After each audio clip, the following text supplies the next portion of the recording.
Shalom à tous mes frères et sœurs en Christ. Euh, Aujourd'hui, je suis ravie de partager ce message avec vous. Ce message qui, je l'espère, va vous encourager. Alors je prie que vous soyez fortifiés, que ces paroles vous reboostent pour toujours plus servir glorieusement notre Seigneur Jésus, afin de déjouer les plans du malin. Dans le nom de Jésus, j'ai prié. Amen. Alors aujourd'hui, je vais vous partager un petit bout de mon expérience. Euh, pour ainsi dire ma modeste expérience, mais qui peut-être va aider quelqu'un à justement tenir ferme sur le chemin de la foi. Alors je suis comme tout le monde, une personne qui a parfois besoin de faire appel à des gens qui ont une certaine connaissance dans des domaines que je ne maîtrise pas. Et Dieu sait bien qu'ils sont nombreux ces domaines où je n'ai pas suffisamment de connaissances. Donc, il se trouve que voilà, moi je suis coiffeuse de métier, mais il m'est très difficile de me coiffer toute seule. Donc, depuis quelque temps, j'ai fait appel. Avant, j'avais une amie là qui me coiffait, puis elle est partie. Donc, ça fait depuis un an à peu près. Donc je fais appel au service d'une coiffeuse que m'avait conseillé ma représentante de produits de coiffure. Voilà, bref. Donc j'étais allée la voir plusieurs fois. Le courant passait plutôt bien. Et il se trouve qu'avec tout le bazar du Covid, elle angoissait beaucoup. D'être obligée de se faire vacciner, d'être obligée de vacciner ses enfants et que ses enfants portent le masque parce qu'ils étaient quand même pas très grands, hein, c'était pas des ados, c'est pas des ados. Donc voilà, elle était sous l'emprise de plusieurs angoisses et beaucoup de questionnements en fait. On s'est rencontrés plusieurs fois dans une période assez compliquée donc. Et puis au fil des conversations, j'ai rapidement laissé parler la petite voix en moi qui m'encourageait à l'exhorter justement, à lui parler du Seigneur Jésus, du salut, etc. De ce qu'elle, a priori, ne connaissait pas. Elle m'a confié qu'elle était, elle et ses parents, plutôt catholiques, et que son mari, d'origine marocaine, mais sans pratiquer en fait aucune religion, n'était pas franchement ouvert à la discussion. Donc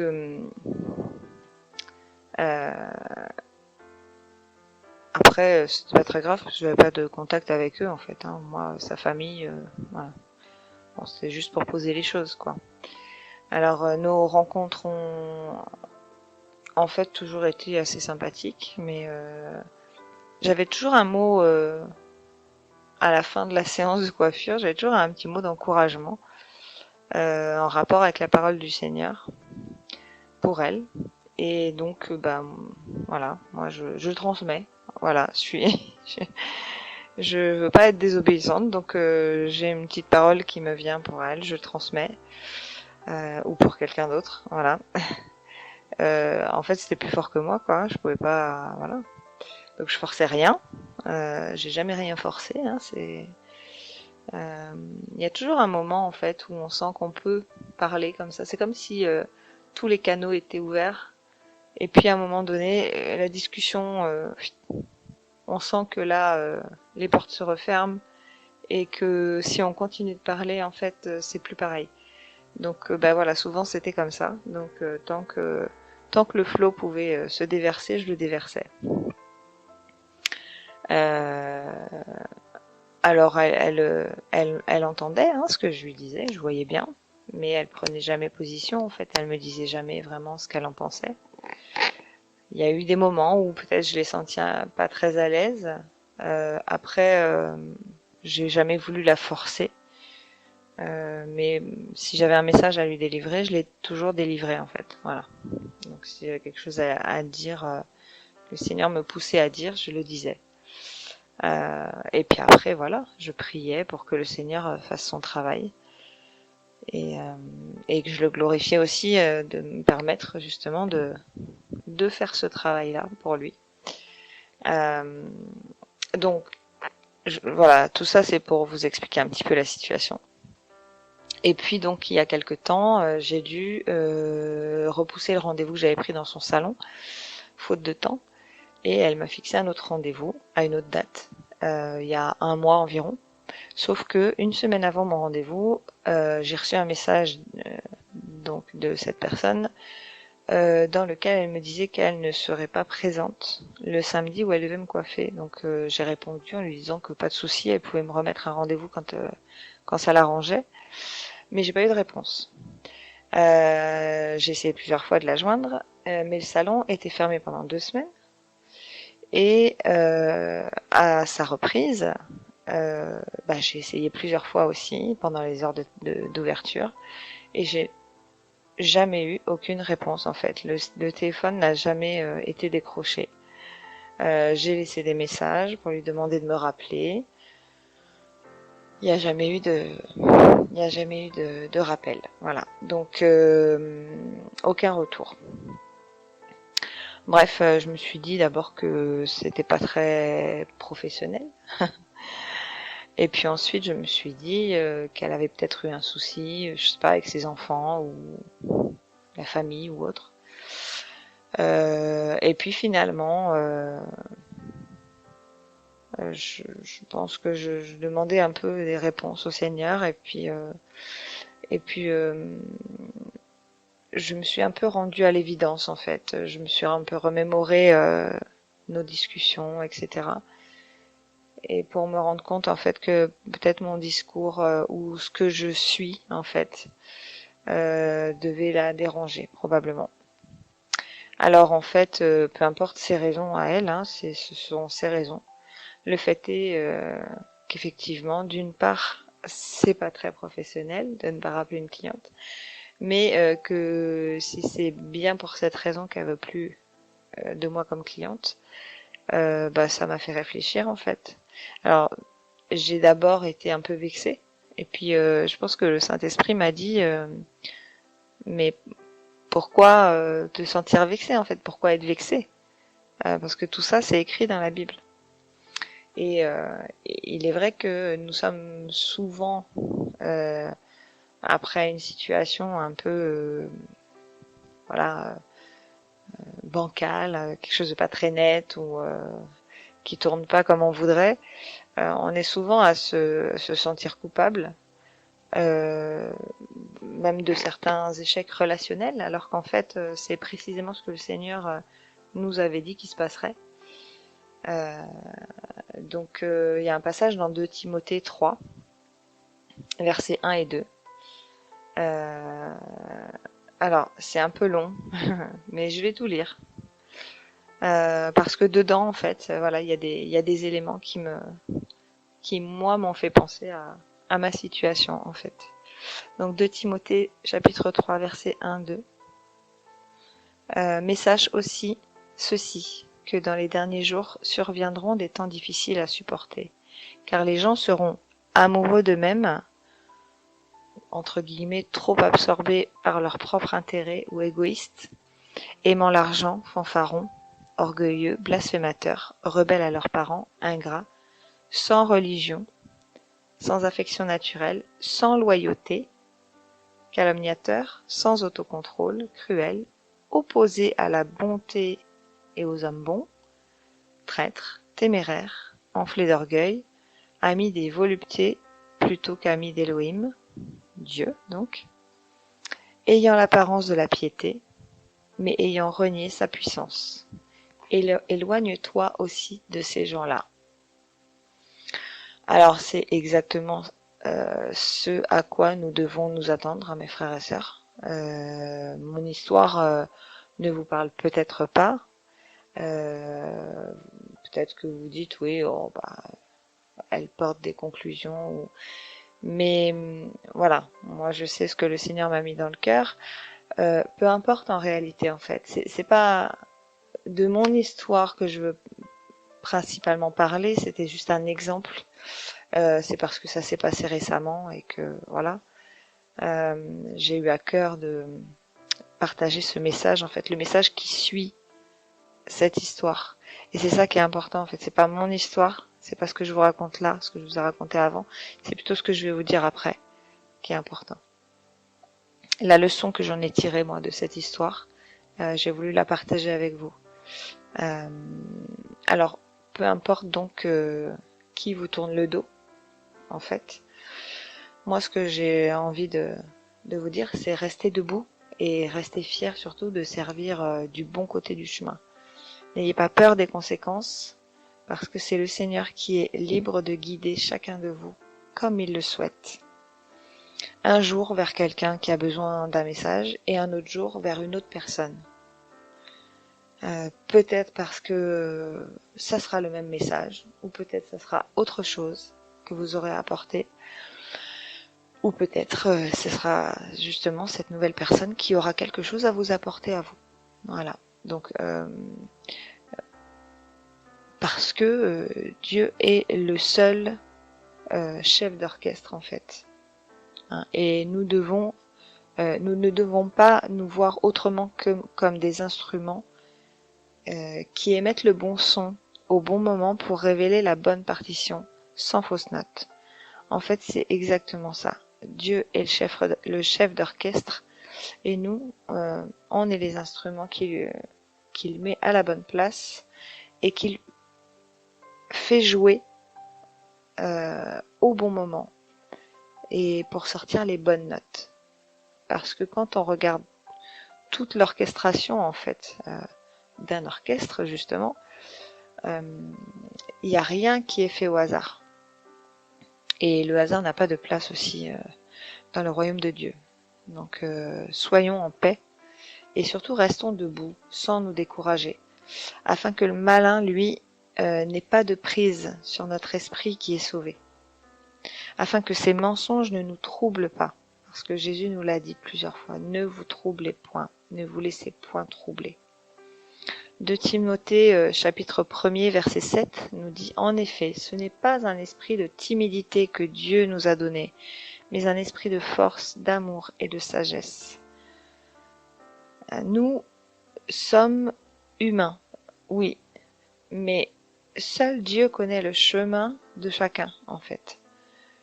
Seul lui connaît les besoins de chacun. Et vous savez, je me dis que j'ai fait ce qu'il fallait et avec cette personne. Et si c'était à refaire, personnellement, je le referais tout pareil. Je regrette pas du tout ce que j'ai pu lui dire parce que si je sais au fond de moi que si ça porte pas du fruit maintenant, j'ai pas besoin de voir en fait. Je sais que j'ai confiance dans le Seigneur et il saura transformer tout ça au bon moment et en faire quelque chose de glorieux pour lui parce que moi j'ai pas à récolter les lauriers en fait. Alors c'est sûr que ça me fait un peu de peine mais parce que je l'appréciais bien. J'ai été un peu déçue mais finalement quand on regarde de plus près par rapport à ce que nous dit le Seigneur, justement on l'a vu tout à l'heure, hein, ce sont des gens en fait qui réagissent d'après le monde qui les entoure, d'après ce qu'ils ont toujours connu. Et c'est comme ça que nous, on réagissait avant, en fait. Voilà. Donc maintenant, on n'est plus justement ballotté à droite à gauche et on doit tenir bon, tenir ferme et marcher droit. Voilà. La confiance totale, la foi. Alors, cette personne, je l'ai croisée aujourd'hui dans un magasin et j'ai pas été la voir en fait.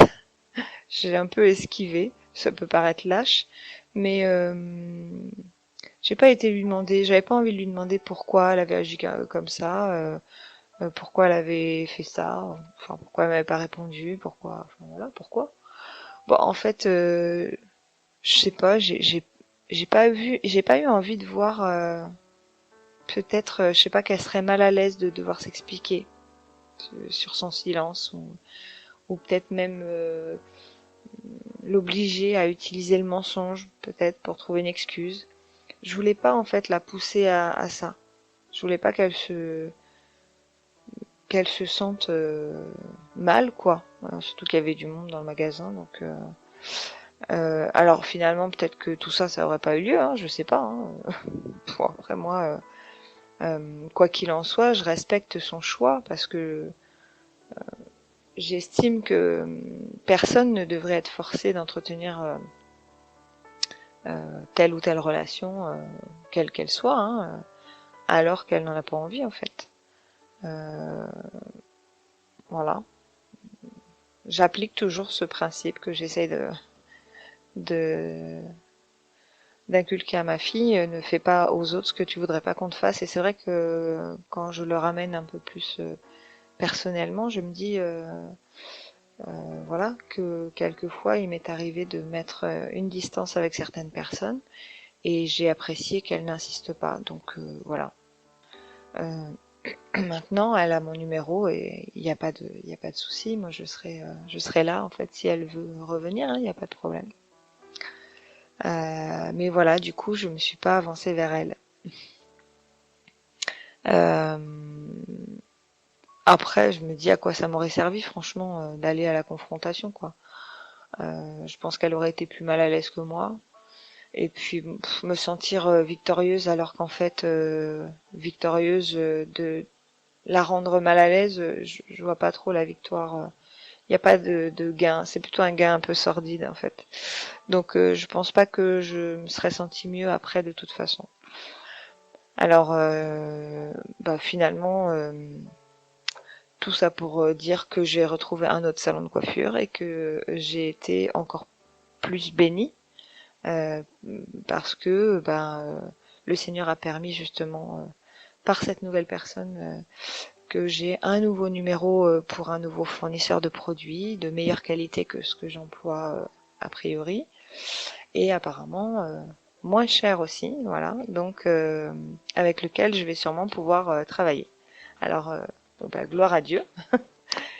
Voilà, en plus j'ai passé un super moment parce que je suis allée me faire coiffer et franchement j'ai pas perdu au change quoi. Euh, donc tout ça doit nous rappeler que nous ne nous appartenons plus à nous-mêmes et nous ne devons plus agir ou réagir comme le font les gens autour de nous, mais plutôt faire la différence en fait. Alors peu importe ce que nous traversons, je sais que c'est pas facile parce que je veux pas donner de leçons. Moi, voilà, je ne fais que passer le message que le Seigneur me met à cœur de passer. Euh, Moi-même, hein, je suis pas exemplaire. Voilà, je travaille encore à ça. Mais encore une fois, le Seigneur m'a montré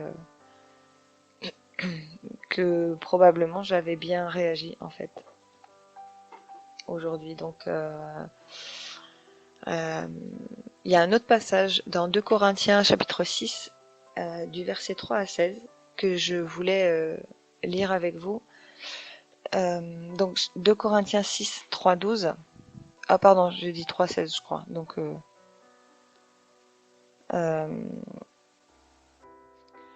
alors donc 2 Corinthiens chapitre 6 verset 3 à 12. La Bible nous dit: en rien et pour personne nous ne voulons représenter un obstacle afin que notre service soit sans reproche. Au contraire, nous nous recommandons nous-mêmes à tout point de vue comme serviteurs de Dieu par une grande persévérance dans les souffrances, les détresses, les angoisses, sous les coups, dans les prisons, les émeutes, les travaux pénibles, les privations de sommeil et de nourriture.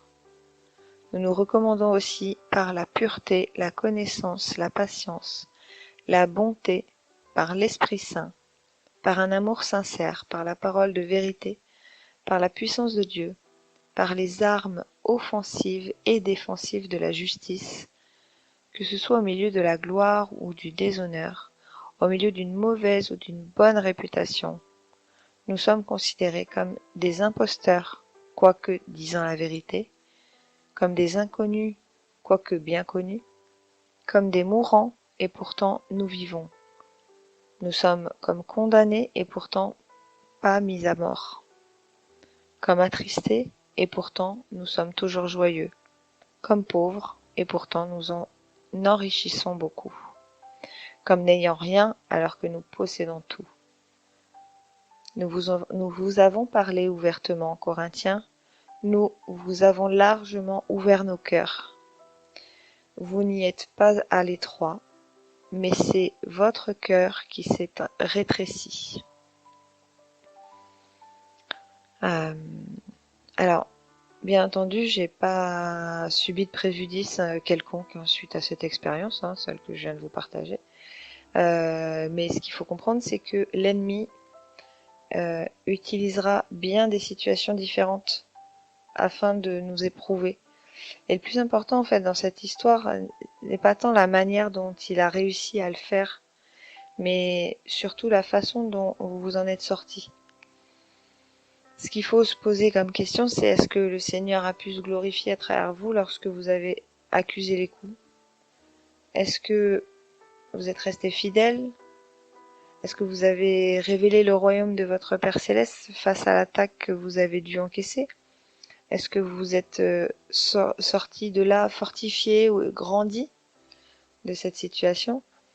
Ou au contraire, est-ce que vous vous êtes senti sali ou comme ployant sous le poids des coups que vous avez reçus? Est-ce que cette mauvaise expérience vous a attristé ou vous attriste encore peut-être et que vous avez du mal à tourner la page? Voilà, tout ça, c'est des questions qu'il faut se poser en fait. Et moi, je veux juste vous rappeler ce que nous dit le Seigneur, notre Dieu. Il veut nous encourager comme il l'a fait avec Josué, Moïse, Élie, Samuel, et puis aussi avec toutes les personnes qu'il a puissamment utilisées au travers de toutes les époques, mais qui ne sont pas citées dans les textes bibliques. Parce qu'il en a utilisé beaucoup, en fait, il y a beaucoup de gens qui sont utilisés dans l'ombre et par le Seigneur et qui font un travail glorieux pour lui. Alors justement, il nous encourage dans Ésaïe 41, verset 10, il dit « N'aie pas peur, car je suis moi-même avec toi. Ne promène pas des regards inquiets, car je suis ton Dieu. Je te fortifie, je viens à ton secours. Je te soutiens par ma main droite, la main de la justice. » C'est Jésus seul, si vous lui appartenez entièrement, qui vous rendra justice. Et vous marchez plus pour vous-même, mes frères et sœurs, mais pour un maître qui a vaincu le monde. Jésus nous a dit, ne vous troublez point. Vous aurez des tribulations, mais moi, j'ai vaincu le monde. Donc, on est dans le monde, mais on ne fait pas partie du monde. Voilà, on évolue au milieu de ce monde. Et c'est lui seul qui vous a choisi parce que il sait qu'à un moment donné, vous serez à la hauteur, vous serez suffisamment bien formé pour être à la hauteur de ce qu'il attend de vous. Tant que vous garderez foi en lui et que vous marcherez dans l'obéissance. Et c'est ça, en fait, ce qu'il faut retenir. Deutéronome 31, verset 6 nous dit « Fortifiez-vous et prenez courage. N'ayez pas peur et ne soyez pas effrayés devant eux, car l'Éternel, ton Dieu, marchera lui-même avec toi. Il ne te délaissera pas, il ne t'abandonnera pas. » Tout ça, c'est sans doute des versets que tout le monde connaît en fait, mais c'est important aussi, je me suis rendu compte que je les relisais pas forcément suffisamment souvent. C'est de puissants encouragements en fait. Et chaque jour, on devrait se prendre un temps pour relire paisiblement, tranquillement, quelques versets comme ça. Pas forcément des pages et des pages, mais il y en a toujours qui nous parlent un peu plus que d'autres dans certaines situations. Et du coup, je pense que voilà, c'est peut-être quelque chose que je vais mettre en place aussi de mon côté. Alors, bien sûr que ça va être dur par moment, mais j'ai envie de vous dire, vous croyez quoi? Jésus, il a payé de sa personne, mais nous, en fait, on est digne de lui, on est digne de son amour à chaque fois qu'on accepte de supporter même un dixième ou un centième ou un millième des humiliations ou des coups qu'il a supportés pour nous. Alors, il faut qu'on continue de croire en lui, en sa justice et en ce qu'il nous a offert. Psaume 27, verset 14 nous dit « Espère en l'Éternel, fortifie-toi et que ton cœur s'affermisse. Espère en l'Éternel. » Encore une fois, je le dis souvent, mais quand c'est répété plusieurs fois, c'est vraiment à retenir. Et c'est vraiment parce qu'il y a un vrai message puissant. Et grâce à lui, on est déjà vainqueur en fait de tout ce qui nous attend dans les prochains jours, les prochains mois ou les prochaines années. Alors, ne craignons pas les paroles ou les actes des humains, alors que nous servons la toute-puissance elle-même. La parole de Dieu, si on sait que on est du bon côté, en fait, la parole de Dieu nous dit que c'est pas contre la chair ni le sang que nous avons à combattre, mais bien contre celui qui utilise la chair et le sang, contre les enfants d'Élohim. Parce que Satan, voilà, utilise aussi des gens. Et très souvent, ils se rendent même pas compte qu'ils sont l'objet justement du malin contre les enfants de Dieu. Alors, c'est plutôt, j'ai envie de dire, ne craignons pas le diable, mais méfions-nous de lui. Restons fidèles dans la paix lorsque la tempête se présente et ne cherchons pas en fait à avoir des réponses ou des explications à tout ce qui se passe ou pourquoi ça arrive, parce que c'est pas notre problème en fait. Dieu s'en charge. Et d'ailleurs, le Seigneur dit que toute connaissance n'est pas bonne pour nous, mais qu'il se réserve des mystères que nous n'avons pas besoin de connaître en fait, et que nous connaîtrons quand nous serons dans sa présence physique. Alors pourquoi il veut pas qu'on sache? Bah parce que il est Dieu, voilà. Et personne ne peut se mettre au-dessus de lui. Hein. Qui a envie de se mettre au-dessus de lui pour lui dire moi je veux savoir, voilà. Personne n'est en mesure de lui dire mais enfin tu es qui toi pour ne pas me donner les réponses. C'est lui, il est la base de tout, donc il est souverain. Et voilà, on peut pas dire qu'on est enfant de Dieu et être rebelle à sa volonté, parce que ça va pas ensemble en fait. Hein. Alors fortifions-nous encore une fois avec deux versets qui se rejoignent en fait. Hein. Le psaume 118 verset 6 qui nous dit l'Éternel est pour moi, je n'ai peur de rien, que peuvent me faire les hommes? Et Proverbe 29 verset 25 nous dit c'est un piège que de trembler devant les hommes, mais se confier en l'Éternel procure la sécurité. Voilà, alors en conclusion, encore une fois, je vous encourage à continuer à proclamer la vérité parce que, voilà, moi j'ai la certitude que c'est ce que j'avais raison de faire en fait. Donc voilà, ne pas regretter. Si vous vous laissez conduire par l'esprit, c'est lui qui parlera à travers vous. Et donc continuer à proclamer la vérité du Seigneur, au-delà de tout ce que les gens pourront dire autour de vous, hein, ou penseront de vous, voilà. Continuer à proclamer que justement Jésus est bien vivant et que c'est le seul vrai Dieu, voilà, qu'il revient bientôt. C'est ce pourquoi on est appelé, voilà. Donc quoi qu'il arrive, ne vous découragez pas. Parce que de toute façon, il n'y aura qu'une seule personne qui pourra vous secourir et qui connaît vos difficultés mieux que vous-même, c'est Jésus. Voilà. Donc le chemin Le chemin est long et nous allons devoir affronter des temps très difficiles. Mais le Seigneur a dit dans Apocalypse chapitre 2 verset 10 à celui qui saura souffrir, qui ne craindra pas de souffrir et qui traversera les tribulations, celui qui restera fidèle jusqu'à la mort, je lui donnerai la couronne de vie. Alors je pense que ça vaut le coup de tenir bon. Et voilà, donc encore une fois, on est dans le monde, mais on ne fait pas partie de ce monde-là, donc pensez bien que vous appartenez à un monde de paix, un monde de vérité, et en fait, c'est pas possible que vous plaisiez plus aux gens de ce monde, à ce monde de mensonges, qu'à la personne qui vous a racheté au prix fort. C'est pas possible. Donc il faut bien se souvenir de ça. Hébreux 13, verset 6 aussi nous dit, c'est donc avec assurance que nous pouvons dire, le Seigneur est mon secours.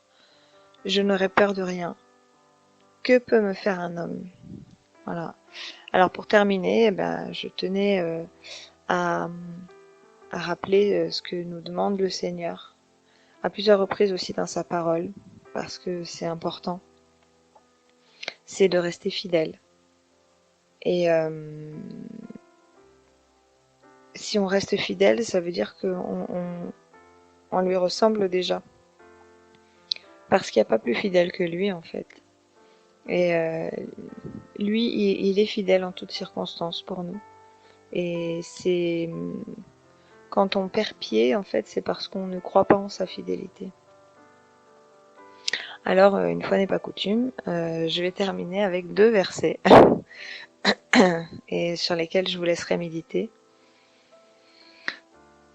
Premier verset, c'est 1 Corinthiens chapitre 4, verset 1-2. La Bible nous dit ainsi qu'on nous regarde comme des serviteurs de Christ et des dispensateurs des mystères de Dieu. Du reste, ce qu'on demande des dispensateurs, c'est que chacun soit trouvé fidèle. Et le deuxième verset, c'est 2 Thessaloniciens, chapitre 3, verset 3. Le Seigneur est fidèle, il vous affermira et vous protégera du mal. Voilà. Shalom mes frères et sœurs. Soyez bénis.